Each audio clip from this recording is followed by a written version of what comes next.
Welcome back, Rocket Heater friends. So this is the second big video that I'm going to make, and this is going to be your questions answered. So after I made my first video, I got a ton of really good questions, a ton of really good comments also of people that had ideas on this rocket heater, on things I should be doing with it. I did contact Liberator one time, and they gave me some advice, and that was a real easy fix. So I'll share that with you as well. And this is going to be a lot of talking in this video, but hang with me. You're going to learn some things. I learned a lot of things I want to share with you. So let's jump right in and get started.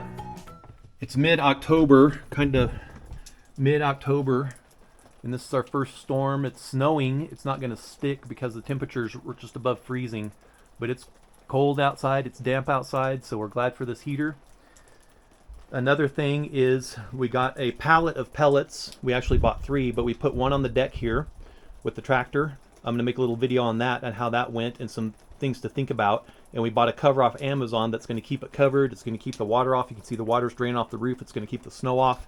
That's a waterproof cover right there. We'll be able to unzip the sides and just grab a bag of 2 or 3 bags of pellets, bring them inside.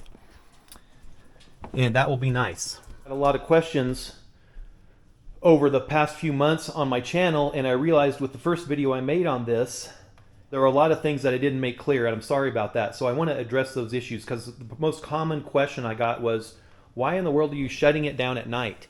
And I didn't make that clear. The only reason we're shutting this, we would run this 24 hours, and we have a couple of times, but you know, this radiates heat, right? This radiates heat out the top, it radiates out the sides. We're putting fans on both sides to blow the air across and blow the air behind it. And so to kind of circulate the air, and then we put a fan here to push the hot air that way. Other people suggested, and I really appreciate YouTube. I appreciate all you guys' comments, because so many people had so many good ideas. A lot of people said what I need to do, because cold air is heavier and the hot air's up here, that putting a fan over here in these farther rooms to blow the cold air across here, which will come out here as it warms, it'll come up and then it'll return by going back that direction up high, and so it'll just make the kind of this convection. And they're absolutely right about that. It's so much easier to move cold air than it is hot air. Cold air is denser, and so you can move it more easily. So that's 100% the right idea to do. But anyway, what our problem is when we are running this, you know, it heats the living room, it heats the kitchen over here around that side, it heats this room, you know, up to 80 degrees, and this is super warm after we run this for a few hours. It just does a great job. But what it doesn't get is the back bathroom. And so that back bedroom, it gets that bedroom, the laundry room, and that bedroom right there. It doesn't get real well, but it kind of heats it. But the bathroom back there, it just doesn't get to, and it doesn't matter how many fans we put in here to try to get the air there. It's just so far away. And my wife wants a warm bathroom in the morning, and I can't blame her. And so the reason we shut it off at night, 9 or 10 at night, is that way the house kind of cools off back to, you know, from 80 degrees out here back down to 70s. And so the forced air propane heat will come on overnight, you know, about midnight, 1 or 2, and kind of keep the house warm. And then it'll also keep the bathroom warm. So the bathroom's warm when my wife gets up and when I get up, and so that's nice, and that's primarily why we shut it off at night. Here's what's happening. The heater's here. This is the hall. Let's go down to these bedrooms, where there's 1, 2, 3 bedrooms, and bathroom over there, laundry room. But I've put a fan right here in this door. This back bedroom is the one that doesn't get the most heat and has the worst bathroom, because it gets the coldest, because it's the furthest from the heater. So we were originally putting heaters over here by the by the rocket heater, and trying to blow air this way. But check this out. This is the real deal. So I taped a piece of tissue paper up here, and it's just hanging straight down. We're going to turn this fan on. So that's just there in the door, pumping air this way on high, pumping cold air that way. And then look what happens. Not hanging straight down anymore. That hot air is just rushing in there. Okay, because hot air rises, and so the hot air is actually higher. We're pulling cool air, the cool, dense air that's down low, out, pushing it out here, and what has to come replace it is hot air from this room. Look at that. No joke. You guys were right. Thanks for that. And if there's a doubter, I'm going to turn the fan off. Watch what happens.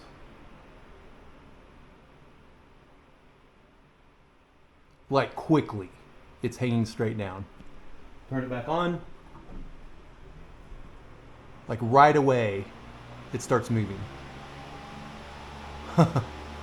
There's no reason you couldn't run this just for 24 hours. It's good to run it for 24 hours, in my opinion, and then stop it for an hour, let it cool off, clean it out, and then start it up again. But there's no reason this thing can't run continuously. Which brings up an interesting concept. So we have two sources of heat in our home, which, you know, it's always good to have redundancy in case one isn't working, the other one hopefully will be working. Or if you run out of one thing, hopefully the other thing can take over, right? But in the past, in homes we've owned before, you know, we have a fireplace that we run. And so we have forced air propane heat, just like you do in this house, and then we have a fireplace. So we would supplement our forced air propane heat with firewood, okay? And we didn't run the fireplace all the time because we weren't home all the time, and you got to feed it every hour or two because we were burning pine, because that's all we had. But so in the past, you know, we would supplement the central forced air propane heat with the fireplace. This rocket heater has totally reversed that. It's totally turned that upside down. So now we're just running pellets for most of the day and keep heating the house for the most of the 24 hours. And then we're using the central forced air propane heat as a supplement. And I just think that's kind of cool. You can still hear it rocket. Oh, look at that flame. Well, that's doing good. Let's look at it over here. All right, getting close to 400. People asked how big is our home? And, you know, it's 2,800 square feet. So this is not a small place, but it's not very big either. And it's one story. And this is a manufactured home, but it does have like 10 and 11 foot ceilings. They're really, really tall. So this is a big area for this to heat. And so, you know, if you watch my last video, we're getting our little thermometer over here in the window right now. We're going to come back and check on this thermometer actually. So this little thermometer over here in the window was saying 66 degrees a few minutes ago inside. And so right now it's saying 65, okay? It's 41 outside, 65 here. The thermostat over here says it's 68, okay? So it's 65 in the window. So in a few hours, we're going to come back and look at those temperatures and just see where they go. Cold air intake, you know, the thinking is, of course, if you just have a regular fireplace that's pulling in your warm air into the combustion chamber and then burning your warm air and using that for combustion, and then that's going out the chimney, that's kind of a waste. That's the thinking behind putting a cold air intake, because you're pulling cold air from the outside into the fireplace. You're not using your warm air here that's already warmed for your combustion. Disadvantage of a cold air intake is if you don't have a way to shut it off, then you can lose heat once you shut your wood stove down or your rocket mass heater or your rocket heater or whatever you have. Because what happens is, of course, when you shut the fire, you know, the fire goes out, there's still heat rising through your chimney. And that heat is pulling air from somewhere. And so if you don't have a cold air intake and it's sucking air from your house, it's going to keep pulling hot air out of your house and right out your chimney. Now, there's two things that happen. Because the chimney's still warm and heat rises, it's going to keep pulling air out. But as the chimney cools off, that effect becomes less. But still, your house is warmer in here. It's colder above your ceiling and above your roof. So naturally, the heat's going to want to go right out. And so I've seen that many times when I'm cleaning out my chimney. I'll be pulling, you know, the ashes out, and they'll just be rushing back inside, the ash dust, and just trying to pour out the chimney because the heat gradient is so severe. There's so much heat in here, and it's so cold outside that it's just pulling a Venturi effect. And that's when this is all cooled off. And so that still happens. So you have to have a way to shut it down. You have to have a way to shut your air intake off. And that's why we plug these holes at night and make sure the glass was over. Once we shut it down, we'd come plug it up. That way this wasn't just a thermal siphon just sucking all our heat out of the house. And that can happen with a wood stove or a regular rocket mass heater or a regular heater. So for this, what I did was I put this little blocking plate in here, and I can turn it 90 degrees like that, and that totally blocks off almost all the air coming through, okay? And you can see the fire's really died down there. It's kind of suffering. And now I'm going to open it again. And now you can hear it starting to rocket again, and the fire's going to start to pick up again. So that's basically what this little thing is here for. So when we're done, let's say we shut it down at night, or we shut it down and the flame goes out. Once the flame goes out, I'm going to close this off here. and that will keep cold air from rushing in and then just pouring out the chimney. Okay, and you know, 40-pound bags of pellets aren't super heavy, but they are for some people. And I don't like lifting them, you know, lifting a bunch of them in one day. So we've put this right here in the little closet here, this little bin, and we just dump several bags. This will hold about 4 bags of pellets easily. And then we just have this little grain scoop, this feed scoop, and we'll scoop up, you know, 5 or 6 of those and just keep the hopper topped off. The pellets we're using are premium, what they call premium red fir pellets. So, you know, they actually tell you what kind of their fir, so they're not a hardwood by any means. An advantage of a hardwood pellet is it's going to last longer, right? Because it's a hardwood, it's going to burn slower, so it's going to take longer to burn and they'll last longer. They're more expensive for sure. But the hardwood pellets also are a little bit harder to start. So, and these red fir pellets are a little bit harder than the regular pine pellets by Lignetics, say. And so the Lignetic pellets start real easily, but they burn quicker. And so these red fir pellets by Rocky Canyon is what we get at Murdoch's, and we've been happy with these. They're a little bit more expensive, but they seem to last longer, and we like that about them. Several of you mentioned that it was the torch size actually that made the difference and not necessarily the temperature of the different gases. So this is propane here, this is MAP gas here, which does burn hotter than propane. And I was noticing that this one started the fire faster than this one. Well, several of you said that it's because this one makes a bigger flame. And this one actually has a smaller aperture and probably makes a smaller flame. Okay, so in comparison, this one definitely makes a bigger flame. So thank you guys for your suggestions. I actually moved this torch head onto the propane bottle and it works just fine. And it starts the fire with this torch head on a propane bottle just as fast as it does with the MAP gas, at least as far as I can tell. I haven't really timed it, but it doesn't feel like it's any slower. So I bought an extra one of these torch heads just to have around, and I bought a couple more, 2 or 3 more regular propane bottles just to have them around. They last a long time. I've heard one person say one bottle lasts him all season, all winter season, and he lives in the Midwest, upper Midwest. So, and I use both of these bottles, alternating them for the first, you know, from January, February, March, April, and into May, so almost 5 months with these 2 bottles. And that one still feels like it's 3/4 full, and that one's probably half full. So these do last a long time. And these propane bottles are significantly cheaper than the MAP gas. So I'm just going to switch to propane with this type of torch. This type of torch is more expensive, but it saves me a lot of time, you know, by a minute or 2 minutes of starting a fire. And then one of the questions that I got several times was, well, how long will this run on, say, a bag of pellets? Well, I haven't done that test exactly, but I can tell you about 24 hours. So maybe a little bit less, maybe like 22, 23, but definitely 22 hours. So this hopper holds 40 pounds, fills it up to about right here. Okay, so if I have an empty hopper and I dump a bag of pellets, it fills it up to right here. Now in our test on our last video, if you watch that, we had it pretty full. We had it pretty much to the top. And we ran it, and it still had tons of pellets in it, and we'd run it for like 12 solid hours, and the house was warm, the heater never came on, you know, the backup heater never came on, and it worked really, really well. So the answer is 40 pounds will burn about, so this is all dependent on how you modulate the air. So 40 pounds for me, modulating the air the way we were doing it, would last about 22 hours. And we could probably get 24 hours out of it if we modulate a little bit more. So right now, you know, this has been burning about 30 minutes or so, and still got a nice fire going. So the cold air intake seems to be working well. And right now it's saying about 425, okay? And that's hot. Oh, it feels so good though. And this is still wide open. So we're just gonna let it run, let it build heat, and see how hot it gets with the cold air intake wide open and this wide open.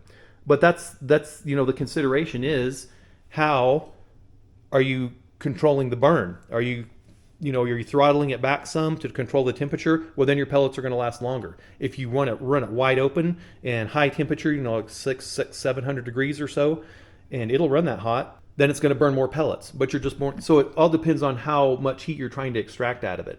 Liberator also says that you want to be careful about burning it at 700, you know, 600, 700, at these higher temperatures. It'll do it, but that's also a ton of heat inside the liner. And so the liner can break down sooner if it's if you're running at higher temperatures all the time. Now, I'll tell you, we pretty much ran this at 400 to 450 degrees all spring long, because that's where our, our little plug that we had in here with the holes in it, if you watched the last video, you'll remember that. That worked really well and controlled the temperature right about 400 to 450 constantly. Okay, so it was a great constant output. So that's not a super high temperature that's going to burn out the liner very quickly. So when we actually cleaned this out this fall, the liner was in perfect condition. We vacuumed it out. The liner looked perfect. It wasn't breaking down all the way to the bottom. Even the little J down here, the little L part of the liner, was in perfect condition. So I'm not unhappy with where we're burning it like that. Now, does that mean we can't burn it at higher temperatures sometimes? Yeah, but your liner could burn out sooner. A liner's kind of considered a consumable. And so the thing about rocket heaters is they burn so hot. They're concentrating this flame, and all the heat's collecting in the top here. And this rocket action just makes the heater super hot right there inside, right? It gets very hot inside the liner. So that's going to be an expendable part. It appears we'll probably have to replace that. A commenter brought up was Montana's a seismic state. Sometimes there's earthquakes in Montana. Sometimes, more than other states, but less than California, of course. But they said having this elevated up on bricks might be a risk, because if there's an earthquake and this gets shaken off, it's going to fall off the bricks. It might not fall over, but it could fall over, and then it's definitely going to disconnect the chimney, which is going to fill the house with. This doesn't make a ton of smoke, but it's still a risk, right? It's a fire risk, it's a smoke risk, so we got to be careful. And so I took their advice. I put it back down here, and the other reason I put it back down here was because I was worried that this was overheating the floor, because the floor would get so hot here, 300 degrees or so, and I thought that was too hot, but this is a hearth, and that's what it's made for. Okay, so what I didn't realize is that this isn't just tile on wood. This is tile, and it looks like there's cement board here, and then there's wood and wood. So this is, I'm not so worried now about this getting that hot. So I'm less worried about that being overheated and more worried about this falling off should there be an earthquake. So thank you for that good advice. Many of you asked what kept the fire from burning back up the pellet tube, because the pellets are here, they're coming down a tube down the middle, and they're feeding the fire here, but what keeps them from burning back up this way? And they don't. Okay, and a good example of how this works is because the air's rushing down around the pellet feed tube, so the pellet feed tube runs down the middle, right? Feeds the pellets into this burn chamber. The air comes around that pellet feed tube in this square box here, or this square tubing here. Of course, it can come in there as well, right? Rushes down around the fire, pushes the fire upside down, and then, of course, the draft pulls it that direction, so it burns along the burn chamber, and then, of course, burns up the J-tube, and then the heat gets trapped up there. But it's that downward rush of air that keeps the flame burning upside down. So the flame is actually burning upside down, if you think of it like that. Look at the flames. They're actually burning upside down, and then laterally. So if we turn this matchstick, is the pellets inside the burn tube, right? And the fire is going to be down here at the stick. If I light the match and hold it like this, it's going to burn up the shaft real quickly and burn my fingers, right? And that's what people are worried about. Why doesn't it burn back up the chamber there? So just as an example, you can see this happening. Ooh, and that's burning my fingers already, right? But that's going to burn up the matchstick very quickly if I hold it straight up and down. But now we're going to light a match, and I'm going to blow along the shaft and blow down, and you can see that it'll keep burning, but it'll keep my fingers from being burned as well if I'm blowing down along the shaft. So let's do that. So as you'll see in the end here, too much air blows the match out. But in the next part of the video, this explains why our heater is going out. So let me share one problem that we had with this spring. And once you understand this won't be a problem for you, because it was a learning experience for us. And we actually contacted Liberator to confirm what I was thinking, and what I was thinking was correct. So what was happening was, we burned it for about 2 months. It was perfect. We'd start it and just forget about it all day, and it would burn and burn and burn and keep the house warm. Well, all of a sudden, we would light it, and 5-10 minutes later, it would just go out. And we'd light it again, it would just go out like 4 or 5 times in a row. It was making me crazy. And so we just couldn't get it to stay lit, and we didn't change anything. We didn't change our pellets. We didn't change the position of the, the hopper or the burn tube. We didn't change, and I even took it all apart to make sure it wasn't built up with a bunch of soot or blockage somewhere. Checked the chimney, and everything was fine. And so what changed? And so I got to thinking about it. I was like, oh, well, you know what? The only thing that's changed is the weather outside. It's spring, it's April, and the wind is blowing. And so what was happening was the wind was blowing, of course, over the roof, and was blowing over the top of the chimney at a high rate, and was actually, by Venturi effect, was blowing over the top of the chimney. It was accelerating the draft. So it was actually pulling more air through the whole system faster. And so what was happening is we'd light it, it would start burning fine, but then there was so much airflow going through here that it was sucking the flame off. And for our startup procedure back then, we would take both ports off, both sides, so both of these were open because we thought it would light faster. Well, that's not really necessary, we know now. And because we had both of those open, that was actually allowing that Venturi effect up there to just suck tons of air through here because these were wide open. I contacted Liberator to confirm, to see if they agreed with what I was thinking, and they said, yeah, that's what's happening. So what I did was, to fix the problem right away, was I blocked this side, and then I put my little insert with little holes in it on this side, and just went ahead and throttled it down immediately, lit it. It's still lit. It didn't heat quite as fast, but it still heated just fine within like 10 or 15 minutes. You know, it's already getting up to good temperature, and it didn't matter what the wind was doing outside then. If it was blowing 30, 40 miles an hour, it didn't matter. The flame stayed lit, and that solved the problem. Now, what Liberator said to do was not throttle the intake down, not choke the intake down to keep that from happening, but it's better to throttle down the exhaust. So put a damper in the flue and in the chimney here, and so that's why I put this one in. Of course, it's wide open right now, but you know, if the wind's blowing outside and our flame's going out, we can turn this down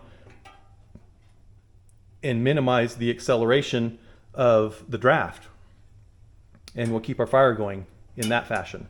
And they said this is a better way to do it. Rather than controlling the intake, it's better to control the exhaust. So if you can put one of these in, they say this is a better solution.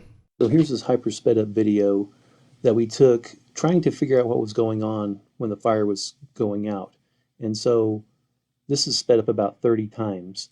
And remember the matchstick that we held upside down and then blew along the shaft downward and eventually blew hard enough that the match went out? Well, that's what was happening here. The wind blowing across the top of the chimney was blowing so fast across the chimney and causing a Venturi effect and sucking air up the draft and up the fireplace that it actually sucked the flame off the end of the... I got a couple commenters that said, you call this video pellet heater without electricity, but you're moving the air around with fans. That's electricity. And I'm like, well, yes, you're not wrong. You're absolutely right.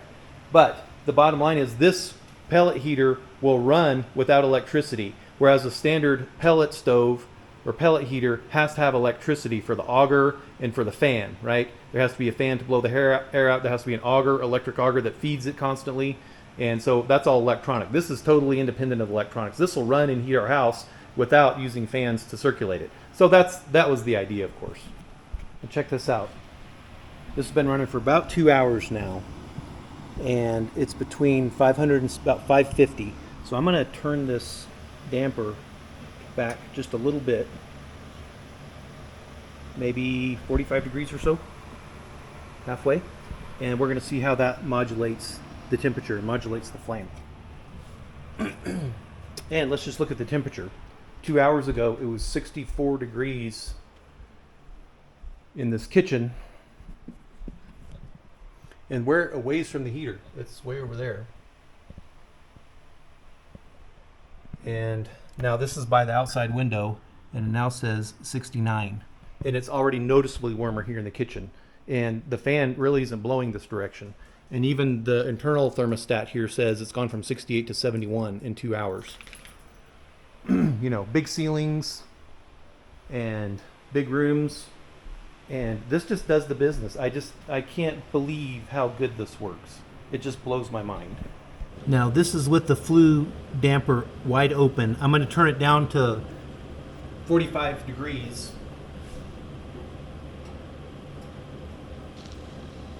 So here the flame gets somewhat smaller and less rockety.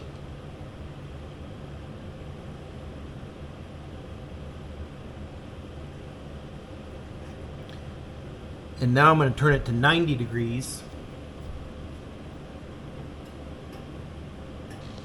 And turning it to 90 degrees really decreased the flame size, as well as significantly decreased the rocket sound.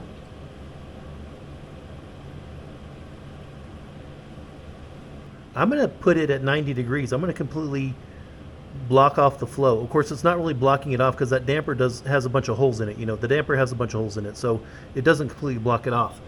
Okay, right now that's at 550. We just turned it to 90 degrees like that. and let's come back and check on it in 20-30 minutes or so and see where it's at. So with the damper set to 90 degrees, or effectively blocked off, right? The top of the stove ran about 475. I'm happy with that. Perfect.